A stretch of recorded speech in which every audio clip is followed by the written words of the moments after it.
Bismillah, Assalamualaikum warahmatullahi wabarakatuh.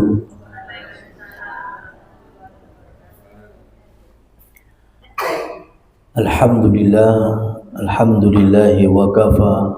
Asbahna ala fitratil Islam wa ala kalimatil ikhlas wa ala dini nabiyina Muhammadin sallallahu alaihi wasallam wa ala millati abina Ibrahim hanifan muslima wa ma kana minal musyrikin.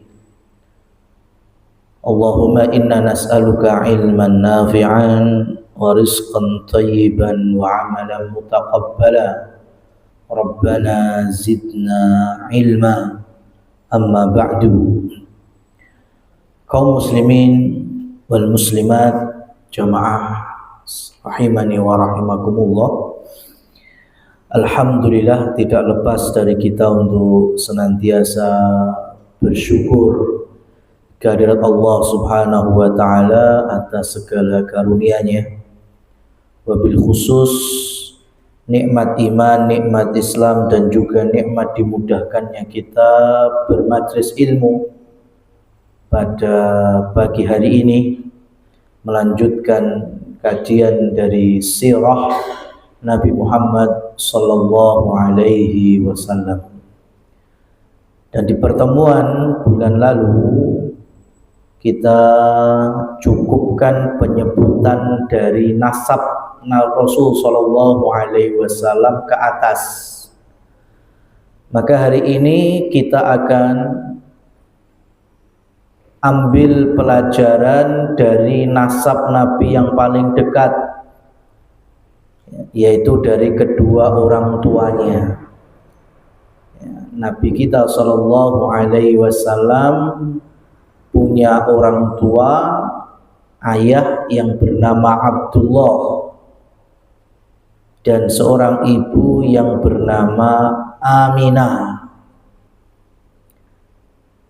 Dan keduanya adalah keluarga Quraisy. Nah, sebelum ke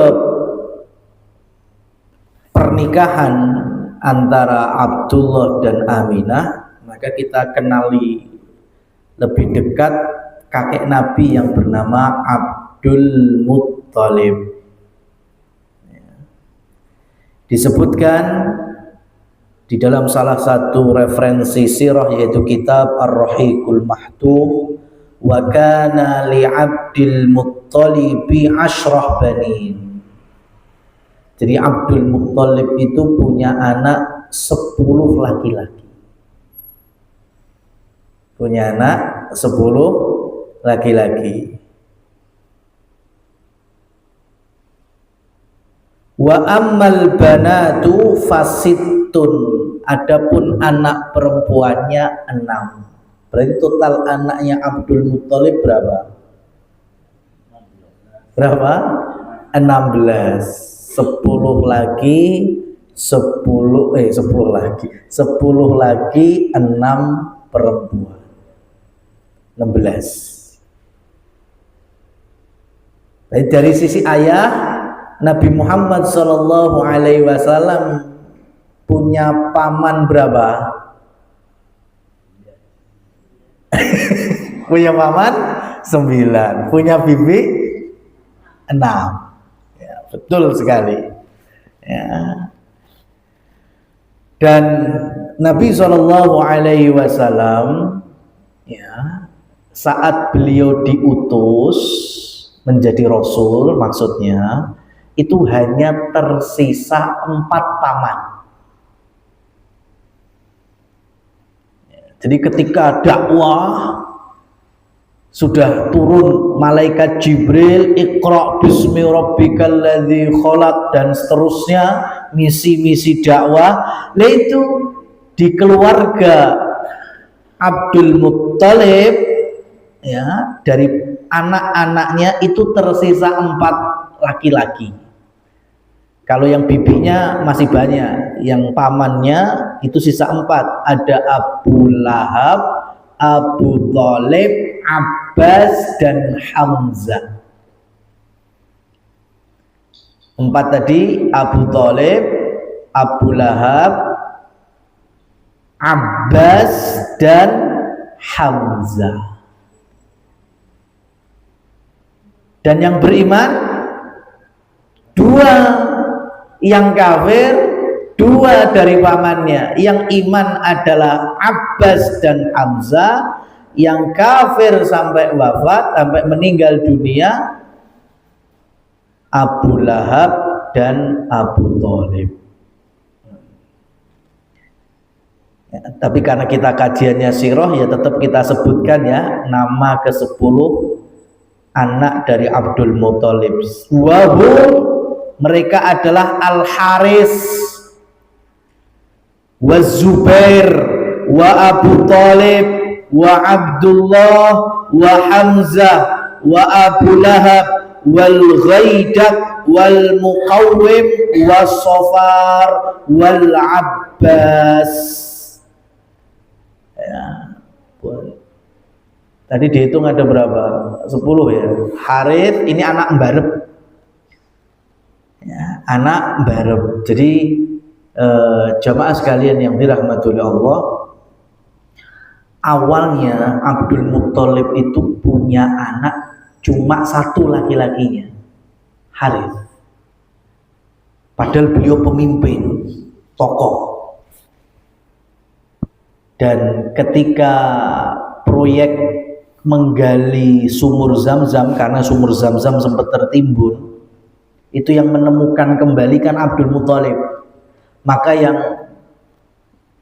menggali kemudian memunculkan lagi, merawat itu Abdul Muthalib. Tapi Quraisy yang lainnya ngerasa ini milik kita bersama.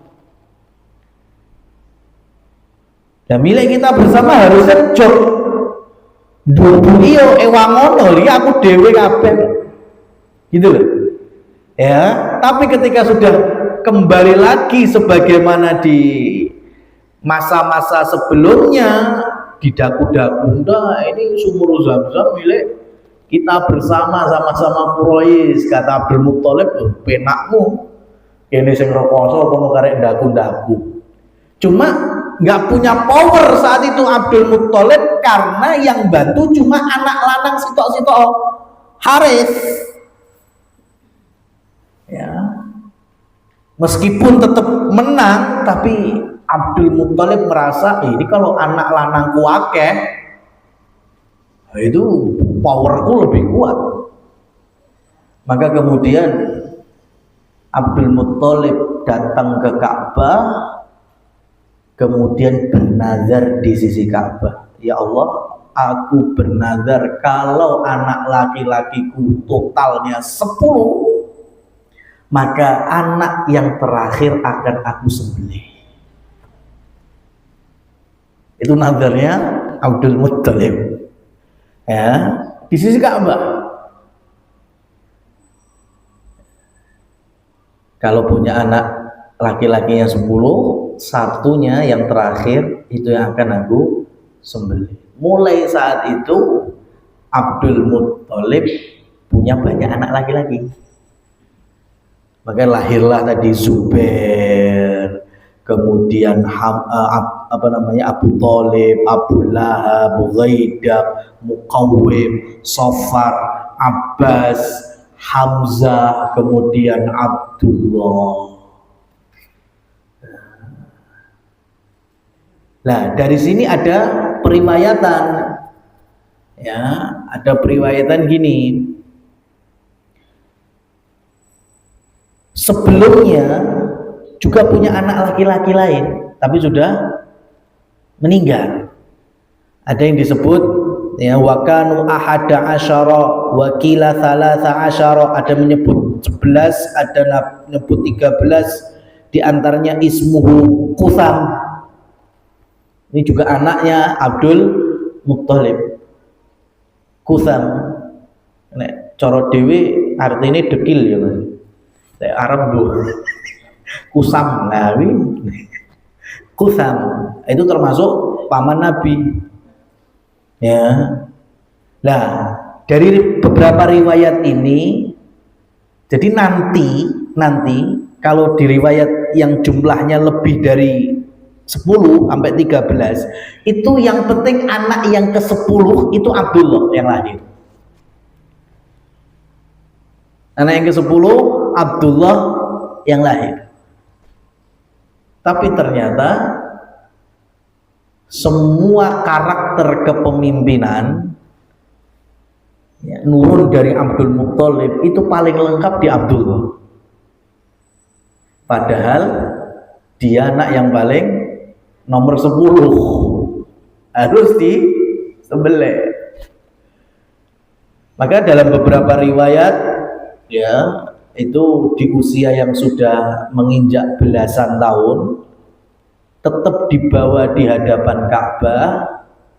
Kemudian orang-orang bertanya, mau kamu apakan Abdullah? Ya aku akan sembelih. Jangan. Ya. Apalagi dari keluarga ibunya. Ya. Nah ini tambah lagi nih. Ini kajiannya apa istilahnya? Rodok saya bulet-buletin tidak apa-apa ya, ngomong sisi esuk ya. Kubar niki jenengan nyoto apa ngerawon lah ben. Abdullah itu anaknya Abdul Muthalib dari istri bernama Fatimah. Nah, pertanyaannya janjane garwane Abdul Muthalib itu pinten. Nah, kan ceritanya mau anaknya 16. Istrinya berapa? 1. Bukan. Berapa? 2. Masih salah. 3. Kurang beruntung. 4. 4 itu batas di dalam syariatnya Nabi Muhammad SAW. Kakek Nabi Abdul Muthalib itu istrinya 5. Dan itu pemimpin tersedikit punya istri. Ya. Jadi Abdul Muthalib itu tokoh Arab, istrinya 5 itu paling dikit. Karena tokoh-tokoh yang lain apalagi raja-raja itu istrinya so 50, swidak. Ya. Masya Allah. Ya kita pun punya Nabi Sulaiman alaihissalam, istrinya berapa? 1000. Gitu. Ya, makanya orang-orang dulu Masya Allah istrinya banyak-banyak, tapi ternyata di masa jahiliyah mereka tidak memuliakan istri-istrinya. Coba istrinya swidak lah, punya perhatian piye ya swidak lawang sedina semengikur 24 jam.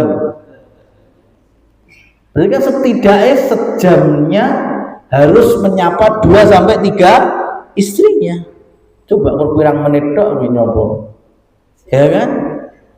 Enggak ada kemuliaannya sama sekali perempuan-perempuan di masa jahiliyah. Dan yang lebih ngeri bukan hanya tidak mendapatkan warisan, tapi malah menjadi barang warisan. Ngapunten kalau redaksi saya agak kasar ya. Jadi perempuan, istri, suami ya kan istrinya banyak. Umpama ya, saya kasih gambaran umpamanya saya aja, saya punya orang tua, umpamanya bapak saya istrinya umpamanya swidak. Kan ibu saya berapa? Ibu saya cuma 1. Yang lainnya kan istri bapak 49, istri bapak ke 33, istri bapak. Ya, kan ibu saya cuma 1. Ya. Maka antum di sini di lembaga pendidikan ini harus melatih kejujuran semenjak awal pendaftaran. Ya. Karena dulu pernah saya juga diundang di salah satu sekolah pas lagi musim pendaftaran, awal masuk kajian umum untuk guru dan wali murid. Ini lagi pendataan. Dan itu enten cerita ngeten. Ada anak yang datanya itu ya, itu ada ibu, bunda, umi, loh terus gue. Lah kan, di ibumu sing ndi? Lah karena ternyata ayahnya itu punya istri lebih dari satu. Makanya kemudian disebutnya ada ibu, ada bunda, ada umi. Nah, gurunya ya bingung, ibumu sing ndi? Ya, karena ibu cuma satu. Baik, kalau di Arab itu istilahnya apa? Zaujatul ab, istri ayah. Karena kalau ibu, itu yang melahirkan kita, itu baru ibu. Kalau memang bukan melahirkan kita, tapi memang istri dari ayah kita, nyebutnya juga istri ayah. Di Indonesia Masya Allah, saking sopannya sampai enek ibu, bunda, umi, apa meneh? Ya, Masya Allah, mama, Masya Allah. Ya. Dan terus ini ya, wali kelasnya sing ibumu sing ndi, sing bunda, sing umi. Masya Allah. Baik. Mau tekan di kalau sampai gini. Abdul Muttalib punya istri 5 dan itu dikit sekali karena dulu itu contohnya tadi saya punya orang tua, bapak saya istrinya mamanya tadi 50, ibu saya cuma 1, berarti ada 49 istri yang lain. Ya, umpamanya wis umur yes, aku selaku anak wis umure 40. Lah kok istri ayah saya itu sing nomor 50 terulikur misalnya. Terus bapak saya nggak ada. Itu zaman jahiliyah, istri-istrinya itu sudah nggak dapat warisan. Yang dapat warisan banyak tentu saya. Termasuk ketika saya ya mengambil istri ayah yang nomor 50 mau boleh. Coba jahiliyah segitu. Istri bukan aja dapat bukan nggak dapat warisan aja, bahkan bisa diwariskan. Naudzubillah. Maka Islam datang membawa kesempurnaan. Di antaranya dalam hal ini dimuliakan perempuan sing awale wake sak ndaya-ndaya nggak punya batasan, dibatasi maksimal 4. Jadi Quran surat An-Nisa ayat 3 itu bahasa ora terus siji melar dadi loro, telu, papat. Enggak, sing awale 50, 28, 20 dipaskan maksimal 4. Dan itu yang terjadi di masa Rasul Shallallahu Alaihi Wasallam. Nabi itu pernah kedatangan sahabat dari luar Madinah. Ya, ketika ayat An-Nisa ini sudah turun, itu tiba-tiba sowan membawa 8 istri, anak 20. Bisa bayangin antum nih, Nabi sesekali ketamon wong 29, ya kan? Ada 8 istri, 1 suami, 20 anak. Nabi cuma tanya, man hurna ya fulan, iki sapa wae? Ya, Masya Allah, diterangkan hurna nisa ya Rasulullah, ini istri-istriku, yang 8 ini istri-istriku. Lah sing cilik-cilik iku 20 lah kuwi anak-anakku. Kemudian Rasul bersabda, amsik arba'an wa tallik arba'an. Amsik, pegang, tahanlah 4 di antara istrimu dan ceraikan 4 yang lainnya. Karena sudah ada syariat maksimal 4 istri. Nah ini memahaminya seperti itu. Ya. Baik, tadi Abdul Muttalib punya istri yang jumlahnya 5. Dan lahirlah berbagai macam anak sampai terjadi nadarnya harus dilakukan menyembelih Abdul. Nah, di beberapa riwayat kitab induk sirah seperti Ibnu Hisham atau Ibnu Ishaq, ya, itu memang saat Abdullah mau disembelih itu istrinya Abdul Muttalib masih 4. Ya, masih 4. Tapi ketika sudah dibawa ke Ka'bah, orang-orang bertanya, jangan kau sembelih. Apalagi dari keluarga Fatimah, istrinya. Gak ridho, siapa seorang ibu yang ridho anaknya disembelih? Tapi kata Abdul Muthalib, kalau aku tidak menepati nazarku, apa kata orang Arab? Apa kata masyarakat? Pemimpinnya khianat, pemimpinnya dusta. Itu aib bagi orang Arab. Ya. Kemudian orang-orang yang lainnya dari suku-suku Bani Makhzum, Bani Abdiddar ngasih nasihat, jangan, kamu itu pemimpin, diikuti. Kalau nantinya ini terjadi, ada pemimpin yang anak lanang yang ngomong siji istinggal neng Ka'bah nazar, ya Allah pengen anak lanang piro sing terakhir dibeleh, kayak gitu terus nanti ya, menjadi adat istiadat. Pokoknya kalau anak laki-laki ya sudah banyak, yang terakhir akan disembelih. Nah terus gimana kalau gitu? Udah, kita cari dukun aja untuk penengah. Zaman jahiliyah itu UUD, ujung-ujungnya dukun, bukan duit ya, dukun. Apapun problemnya dukun pokoknya ya. Maka dicari itu dukun perempuan.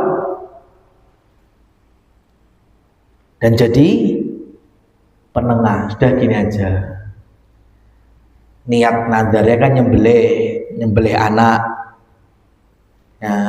Dan hari itu satu nyawa, ini adatnya Quraisy ya, belum Islam yang dibawa Rasul. Satu nyawa itu 10 ekor unta. Jadi kalau ada orang pembunuhan gitu, ini adat apa bahasa kita kayak hukum rimbanya jahiliyah, itu satu nyawa ditebus dengan 10 ekor unta. Dah bikin undian, apa bahasa kita kayak apa sih, di arisan gue apa biasanya sing dikopiok itu, tapi dari anak panah. Satu namanya Abdullah, satu namanya 10 unta, dikopiok. Siapa yang keluar kalau Abdullah maka harus ngasih 10 ekor unta. Kalau sudah keluar nama 10 ekor unta baru selesai kopioane. Itu versinya dukunnya kayak gitu. Akhirnya ditepati, orang-orang pada menyaksikan antara Abdullah dengan 10 ekor unta. Di kopio muncul pertama nama Abdullah, maka 10 ekor unta dijadikan kurbannya. Kedua kalinya di kopio nama lagi Abdullah, jadinya 10 ekor lagi, wis 20. Ya, terus yang ketiga, keempat, kelima, ya, sampai yang ke-10 baru muncul nama 10 ekor unta, wis mandek 10 ekor unta. Jadi totalnya 100 ekor unta. Satu nyawa senilai 100 ekor unta. Dan ini yang nanti abadi sampai syariat Islam dibawa oleh Nabi Muhammad SAW. Ya, kisos, hukum Islam nyawa dibalas nyawa bagi para pelaku pembunuhan, itu termasuk keadilan Allah Subhanahu wa Ta'ala. Maka nanti di hari H pemancungan itu biasanya masih ada penawaran ke keluarga korban.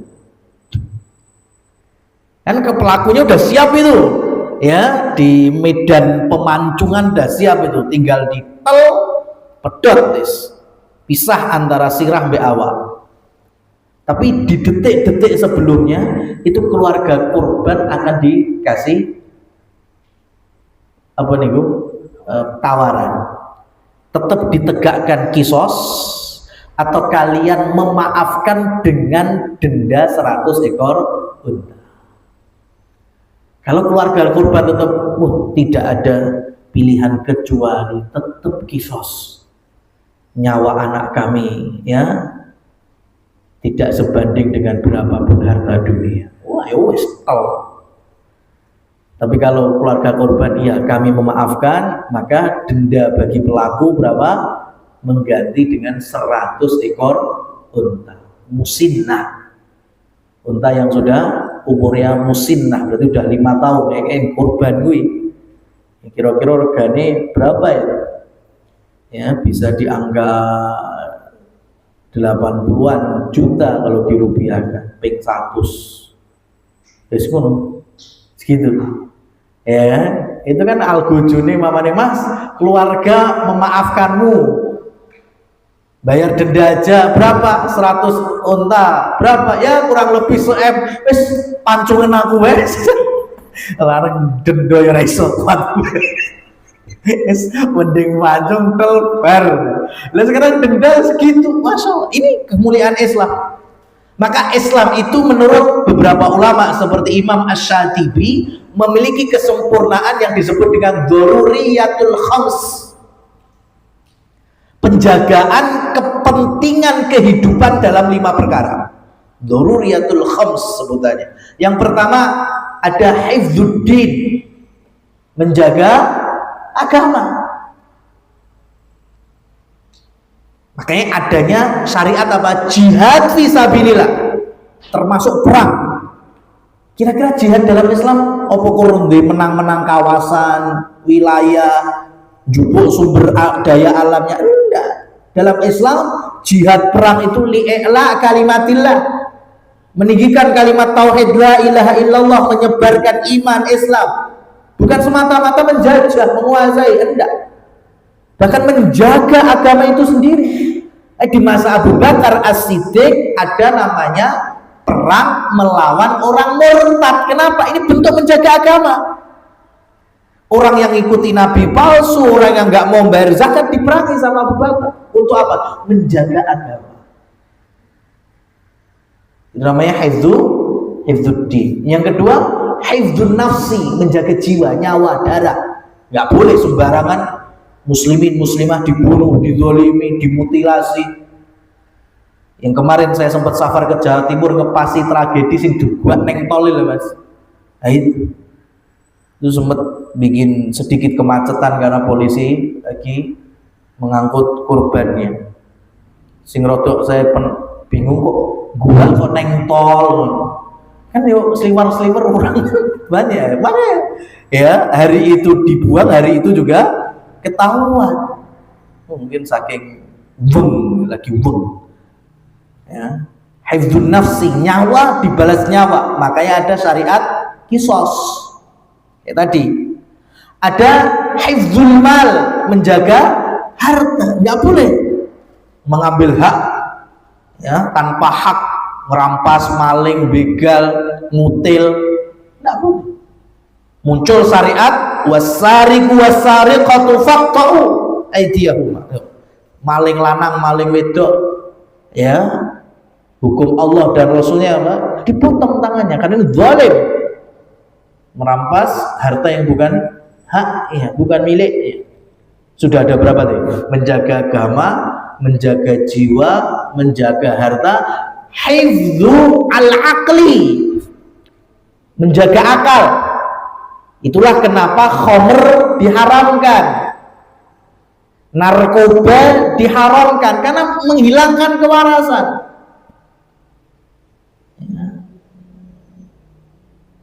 Dan yang terakhir hifdzun nasli, hifdzun nasl, menjaga keturunan. Dari sini muncul syariat apa? Larangan perzinahan, karena zina itu merusak nasab. Nah, ini ya, nggak ada agama yang sesempurna dan seindah Islam sampai punya perhatian dalam 5 urgensi dalam keyakinan, atau sebutannya menurut Imam Syatibi tadi apa? Dzururiyatul khams. Nah, lanjut lagi jamaah yang dirahmati Allah Subhanahu wa taala. Jadi ketika akhirnya Abdullah selamat diganti dengan berapa? 100 ekor unta, itulah yang membawa Nabi kita bersabda, ana ibnu dzabihaini. Aku ini siapa? Kata Nabi, aku ini putra dari 2 orang yang disembelih, meskipun gak jadi. Ya, siapa yang dimaksud? Yang pertama bapak nasab yang dari Nabi Ibrahim, yaitu Ismail alaihi wassalam. Nabi Ismail kan awalnya juga disembelih. Wa fadainahu bidzibhin azim, tapi Allah gantikan dengan domba yang sangat gemuk. Selamat Nabi Ismail. Tapi kan awalnya disembelih. Itu nasab Nabi dari Ismail. Yang kedua, siapa yang mau disembelih? Bapaknya langsung Abdullah. Awalnya juga mau disembelih, cuma digantikan dengan 100 ekor unta. Makanya beliau mendeskripsikan diri beliau, aku ini putra 2 orang yang disembelih. Itu yang dimaksud Nabi Ismail, wa abahu Abdullah. Balik lagi, Abdul Muthalib ini ada riwayat unik ketika mau menikah dengan istri yang kelima. Ya, jadi Abdul Muthalib saat itu sudah usianya pas mau menikah yang terakhir itu udah di atas 60-an tahun. Ya, udah di atas 60-an tahun. Ya.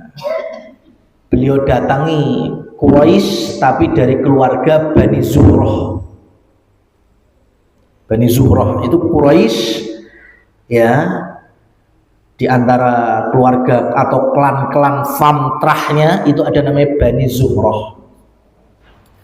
Abdul Muthalib temui salah satu tokohnya namanya Wuhaib. Namanya siapa?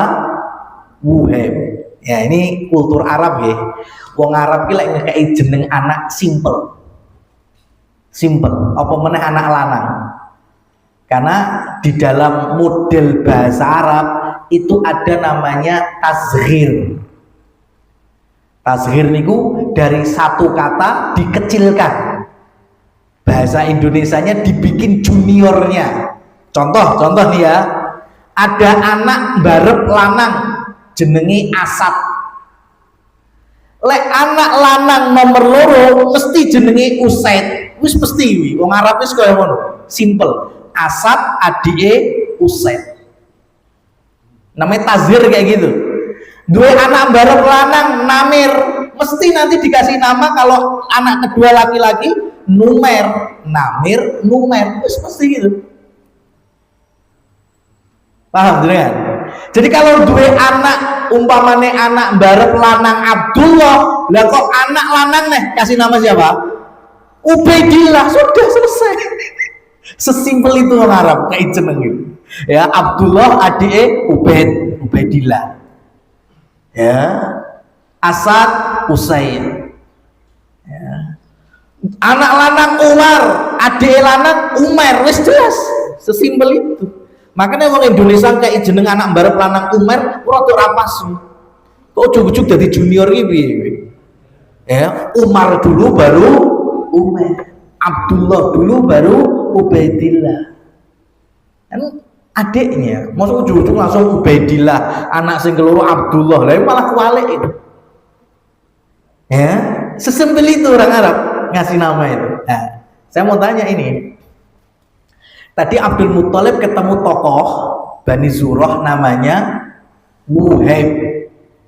Berarti kira-kira anak barep nopo adik itu? Adik mesti duwe mas. Masih siapa namanya berarti?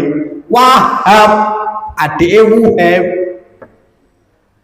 Ya, ada Wahab, ada Wuhaib. Ya. Siapa lagi ya contohnya sing anak lanang? Ada nggak mas? Umar, Umer, Asad, Usaid, Ubaidillah ya, Ubaidillah ini Abdullah jadi Ubaidillah. Nah, jadi Abdul Muthalib ketemu tokoh yang bernama Wuhaib. Saat itu Wuhaib punya anak perempuan namanya Hala. Antum gampang apa nih? Halah bismillah. Halah binti Wuhaib bin Abdi Manaf bin Qusay bin Kilab. Di situ Quraisynya. Ya, Nabi kita kan Muhammad bin Abdullah bin Abdul Muttalib bin Hashim bin Abdi Manaf bin Qusay bin Kilab. Ini kan siapa? Halah binti Wuhaib bin Abdi Manaf bin Qusay bin Kilab. Nah, Abdul Muttalib ngelamar, aku lamar putrimu Halah. Wuhaib terima apa enggak? Terima, seneng sing ngelamar pemimpin Arab Abdul Muttalib. Siapa yang enggak mau ya menjalin hubungan dengan pembesar Quraisy? Saking senengnya dikumpulkan keluarga Bani Zuhrah. Dulur-dulurnya dikumpul di sini. Kita dapat kemuliaan. Salah satu putriku dilamar sama Abdul Muttalib. Datang, termasuk Wahab datang. Kakaknya Wuhaib. Dan hari itu Wahab juga datang bersama putrinya. Namanya Aminah. Maka Abdul Muttalib melihat Aminah, maka dia juga mengatakan, aku juga lamar punaanmu wahai Wuhaib. Tersinggung Wuhaib. Pitokung, ini lek basa dhewe ya. Kan mesti bakung ceritane ngamare umur swidak muncul. Iki pripun to, Kung? Jenengan wau nglamar anak kula saiki ponakanku yo dilamar. Bahasa kisahnya gitu. Jawabnya Abdul Muttalib, sik to, sik. Ojo gagal paham. Aku ki nglamar putrimu Halah, kuwi ndek aku. Lah aku lamar sisan Aminah binti Wahab ponakanmu itu untuk anakku Abdullah. Gitu. Makanya lamarannya Abdul Muttalib dan juga Abdullah itu satu waktu. Ya di rumah Bani Zuhrah itu. Ya. Karena ada sebagian buku sirah yang mohon maaf kurang pas, disebutnya nikahnya bareng. Nah, itu salah itu. Ya, Abdul Muttalib nikah dengan Halah binti Wuhaib, kemudian Abdullah nikah dengan Aminah bintu Wahab. Nah, itu nggak pas itu. Yang benar lamarannya sekali. Jadi Abdul Muttalib seorang ayah ngelamar untuk istri yang kelimanya sekaligus ngelamarin untuk anaknya. Ngeri iki. Lanang tenan iki. Wih. Awakmu duwe gambaran ngono ora, So? Ya kan? Ngelamar di dhewe mbak Dek anak ibu sangar iki. Masyaallah. Maka lamaran terjadi. Ya. Abdul Muttalib akhirnya dapat Halah, Abdullah dapat Aminah. Makanya namanya Aminah kan itu nasabnya Aminah binti Wahab bin Abdi Manaf bin Qusay bin Kilab. Nah, saya lanjutkan lagi. Dari kan nikahnya nggak bareng nih. Abdul Muttalib nikah dulu, baru ada yang menyebutkan 2 tahun, ada yang menyebutkan 3 tahun. Kita ambil yang 3 tahun aja. 3 tahun berikutnya Abdullah nikah dengan Aminah. Ya, atau 2 tahun berikutnya Abdullah nikah dengan Aminah, tahun ketiganya dapat anak momongan. Nah, dari pernikahan Abdul Muttalib bersama Halah lahirlah Hamzah. Ya, makanya Hamzah bin Abdul Muttalib itu paman Nabi yang jaraknya sebaya dengan Nabi. Hamzah cuma lahir 2 atau sampai 3 tahun. Setelah itu kan Abdullah dan Aminah nikah, lahir sosok yang kemudian dikasih nama Muhammad Sallallahu Alaihi Wasallam. Ya.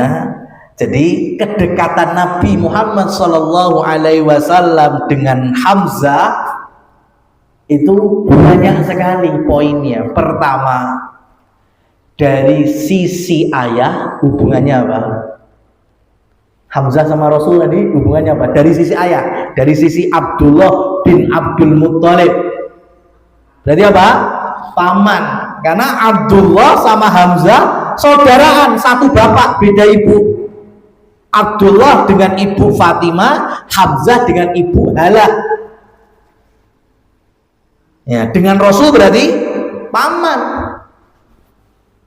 Itu dari sisi ayah. Dari sisi ibu, Hamzah sama Rasul apa? Bingung kan? Misanan, sepupu. Kan Hamzah apanya Aminah? Ponakane. Iya apa enggak? Ya kan tadi Aminah binti Wahab punya apa namanya dulur dari Pak Lek sampai Nabi Wuhaib, ya. Kemudian lahirlah pernikahan Halah binti Wuhaib dengan Abdul Muttalib, lahirlah Hamzah. Ya, maka otomatis anak paman atau anak bibi sebutannya apa?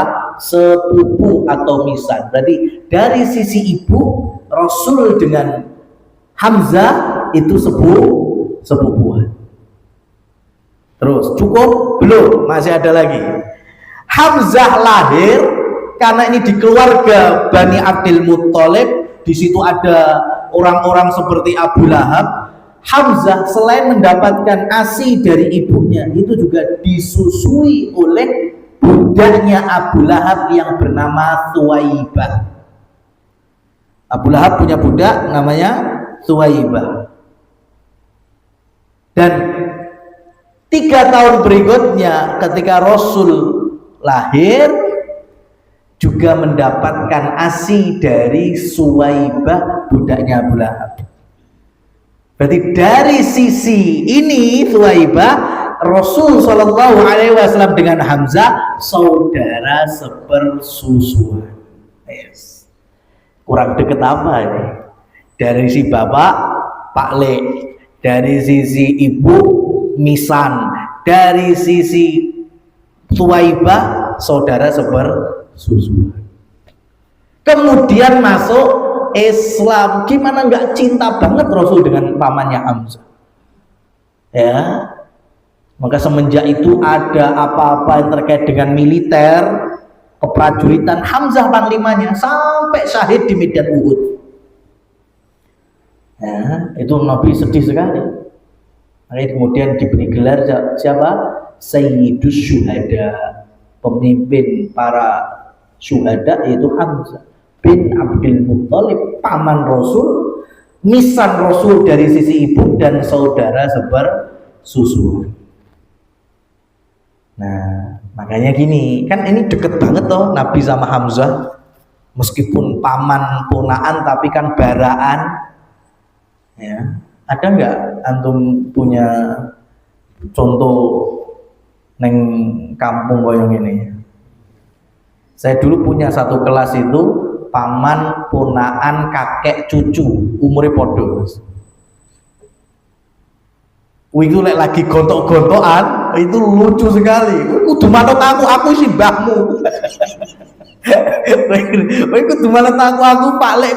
Semua sama, kita sekelas, usia sebaya semua. Ya karena keluarga besarnya itu nikahnya pertama nikah muda, yang kedua antar sepupu. Ya, misan ketemu misan. Berarti yo bule iku mara tuaku ngono to. Pak Lek iku yo mara tua. Kita akhirnya ketemu nanti ya kayak gitu. Jadi satu kelas secara nasab enek ponaan paman, enek simbah cucu. Masya Allah. Nah, karena kedekatan dengan Hamzah, dan Hamzah nantinya juga berumah tangga, punya anak perempuan, itu sahabat banyak bertanya, ya Rasulullah, ini udah jadi nabi nih, engkau itu punya teman akrab Abu Bakar As-Siddiq radhiyallahu anhu, ya, dan engkau nikahi putrinya Aisyah, ya, bestinya Rasul kan Abu Bakar, sahabat. Engkau juga akrab sekali dengan Umar bin Khattab. sahabat mulia radhiyallahu anhu, punya anak perempuan Hafsah, juga diperistri sama Nabi. Ya kan? Sahabat itu membaca gitu, engkau itu akrab dengan Abu Bakar, anaknya dinikahi, akrab dengan Umar, putrinya dinikahi, engkau itu juga akrab dengan Hamzah, dan Hamzah punya anak perempuan, berarti kan sepupu Nabi. Dan dalam Islam sepupu bukan mahram, boleh untuk dinikahi. Tapi kenapa engkau tidak menikahi anaknya Hamzah? Rasul menjawab, tidak bisa aku menikahi putri Hamzah selama-lamanya. Kenapa? Karena aku sama Hamzah dulunya mengambil ASI dari Thuwaibah. Di situ, ya, saudara sepersusuan itu persis sebagaimana kelahiran, ya, bisa menjadi mahram abadi. Ya, berarti kan dari sisi persusuan tadi, anaknya Hamzah siapa yang Rasul? Ponaan sepersusuan. Ponaan sepersusuan seperti ponaan kelahiran, sama-sama mahram. Nggak boleh terjadi pernikahan. Kalau di kota, di desa itu ada, ya, perusahaan nasab, diantaranya kalau di kota ada bank ASI. Jadi ya, biasanya kerjasama sama dinas-dinas terkait, PMI, ya, itu ada bank ASI. Ya, namanya orang kota, perkantoran, wanita karir, ya, lagi lahiran, kemudian mungkin sudah nyimpen untuk bayinya di freezer, tapi juga di kantor karena bekerja dan juga harus keluar ASI-nya, akhirnya dipompa. Dan salah satu solusinya katanya itu bisa ditaruh di bank ASI. Ya seperti donor darah, ini jadi donor ASI. Siapa dari orang-orang butuh ASI tinggal datang ke situ, kemudian dapat, sudah. Ini koyo isi canggih. Solusi hakikatnya apa? Merusak nasab. Ya. Jebule ternyata ASI yang diambil oleh bayi A, bayi B, bayi C ternyata satu. Berarti mereka siapa? Saudara sepersusuan. Dan jebule nanti naksir kemudian nikah, wah. Ya, dan itu terjadi yang di perkampungan. Saya punya cerita nih, tapi di telatah daerah tanah kelahiran saya, Madiun sana. Jadi ada kasus, ini peristiwa udah lama sekali. Jadi ada dua perempuan tetanggaan, cuma beda profesi. Satu PNS, satunya sawah petani. Qadarullah bobot bareng dan lahiran pun juga nggak jauh beda, cuma beda dino wae. Baik yang berprofesi pegawai ataupun yang petani. Dan qadarullah anake beda jenis, sitok bayi lanang, sitok bayi wedok. Nah, PNS itu ada cuti kehamilan tertera. Lah yang sawah sing penting wis brigas budal nderep kan gitu. Ya kan gitu. Sawah kan gak ono kabar cutinya apa kapan. Ya, itu udah wis sehat untuk panggilan nderep, matun, macem-macem wis budal sama tetangga-tetangga yang lain. Padahal sing duwe anak cilik mau nggak mau apa? Dititipkan nang tanggane sing PNS tadi. Oh jenenge bayi ya mesti enek nangis-nangis sih. Ya, akhirnya mau nggak mau juga disusui. Anak itu disusui, anak tetangga juga disusui. Dan hukum rodhoah itu kapan tuh? Simple, yang penting sampai kenyang sih bayi. Kenyang itu bisa dengan dua cara pengetahuannya. Pertama gumoh, Yang kedua sudah nggak mau lagi mimik, ya sudah musek-musek ke wajahnya gini, berarti warak, udah itu tok. Dan ini berlangsung nggak cuma sejam, 2 jam, sehari, 2 hari, berlangsung beberapa waktu. Jadi secara hukum fikihnya ini bayi laki dan perempuan saudara sepersusuan. Wal akhirah, akhirnya di tahun-tahun 2000 piro ya, 5 apa 7 itu, ini mereka udah dewasa ya. Naksir. Dan akhirnya terjadilah pernikahan. Itu tokoh-tokoh kampung, ketakmiran. Itu musyawarah. Ini mereka ini saksi hidup nih, mesti tonggo teparo ngerti. Ya, ini gak kena nikah karena saudara sepersusuan. Akhirnya didatangi kedua orang tua itu tadi. Anakmu jangan sampai nikah mbek tonggomu, biar dulur, biar nanti mbok kasih asimu dan seterusnya. Ya tapi mohon maaf, terkadang ada orang yang mau diluruskan, terkadang ya dablek. Nah ini jatuhnya yang kedua masalahnya. Walah nopo berian tasih alit dari mudeng. Iya sing bayi ra mudeng sampai wong tuane kan ngerti. Ya kan? Akhirnya sekarang udah sekonyong-konyong kotor. Ya kan? Akhirnya dinikahkan. La haula wala quwata illa billah. Kampung hanya minta satu, yang penting ojo omah-omah ning kene.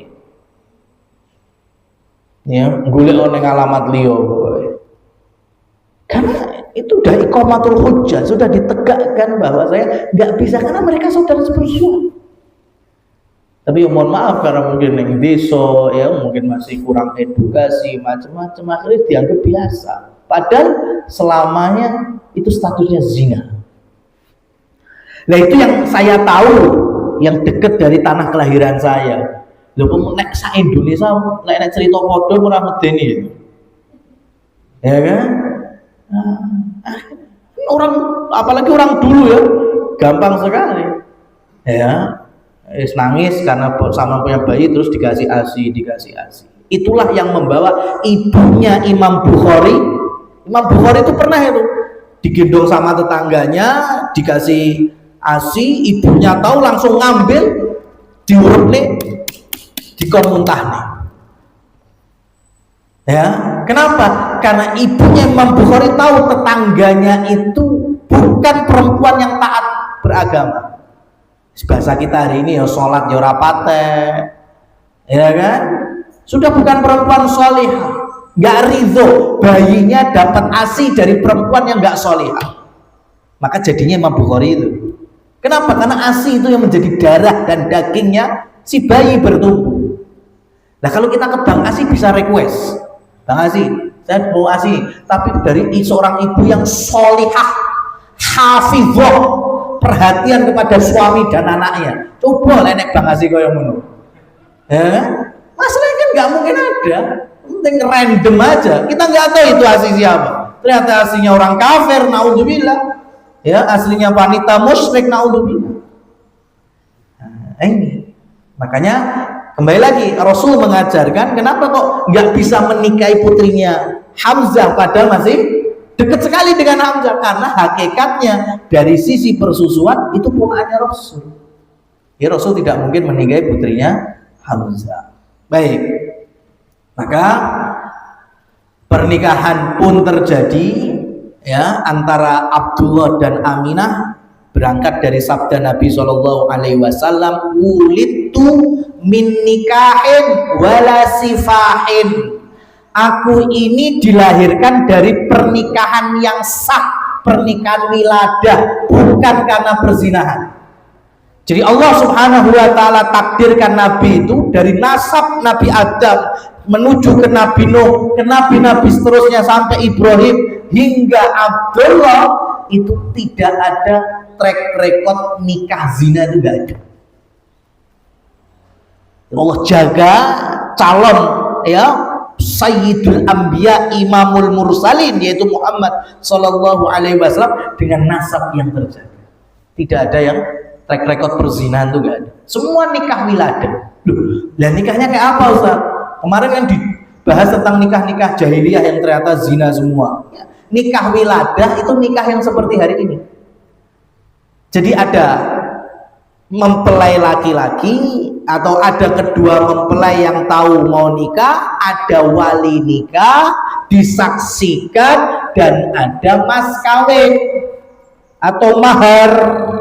Kemudian ada tembung yang dikenal dengan akdun nikah. Cara Indonesianya akad nikah.